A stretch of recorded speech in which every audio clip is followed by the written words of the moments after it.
Hi, it's Lynn Shuck with Healing and Balance. We're going to look at what I call the bow and arrow twist. This twist is done in a half kneeling position. So you're going to be on your knees and then step 1 foot forward. Because of that, it can put a lot of weight in your supporting knee. If you're on a hard floor, you might want to put a blanket under your knee or a very thin cushion or fold up your mat. I'm on a thick enough carpet, it feels pretty comfortable. As I step my foot forward, I want you to watch my fingers there at the top of my pelvis on the ASIS as I pick that foot forward. Do you see how I lifted this side to bring my foot forward? That's just what I do. That's my movement pattern. But I don't want to stay there. So if you discover you lift your hip, you want to bring the hip down once you get there so that the pelvis is level. Best you can do. The other thing we want to do as we step that hip forward and get the pelvis level is make sure the foot isn't too close to you, because that will start to make you hinge forward at the pelvis and even hinge back a little at the knee. And we really want to be pressing straight down through the thigh and lifting up through the front of the pelvis.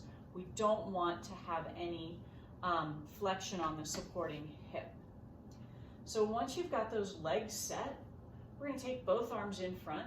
Whatever leg is in front, that's the arm you're going to move. You're going to grab a bow, draw it back from your arrow, and it's your upper body that's moving. So as you do this, your rib cage is going to turn about 45 degrees. If I face the camera, you'll see I do not suddenly have my rib cage perpendicular to my pelvis when I turn, because honestly, the rib cage can only turn 45 degrees. That's about what it's got. Once you're there, extend the arm back. You'll notice mine doesn't go directly back. It's somewhat out to the side. Fine. And then you can take the head to look all the way back over that backhand. Check that you're still pressing down through your support, your back leg, your front foot, and then the arm's going to sweep out to the side and front, and we'll bring the arms down. So if we do that on the second side, again, as you step your leg forward, if you're like me and lift that hip, or you've discovered that you're like me and you lift the hip, bring the hip down. Press down into the supporting knee, press down into the supporting foot, lift up through your pelvis. Those are to really keep your pelvis from moving. We're going to take the arms out in front. Same arm as front leg is the one drawing the bow back. Now, I said before, you're only going to be turning about 45 degrees. If you find that you're turning further, you're actually just turning. You've pulled your pelvis back. You're not twisting any further. You're just moving the bottom of the pose to make it look like you're twisting further. So the twist is only going to be about 45 degrees. You can look back over that arm, press into the feet, and sweep the arm around to meet the front one. Now there's a variation in this where we add a dome in the upper body. When you change the shape of the spine and you take it away from its neutral curves, you might not twist as far. When the spine is in neutral, you get the most space between the vertebrae. You'll twist the most that your body's able to. As you change away from that neutral positioning, you might not twist as far. Doesn't mean you shouldn't do it, just means you should be aware that you probably won't twist as far.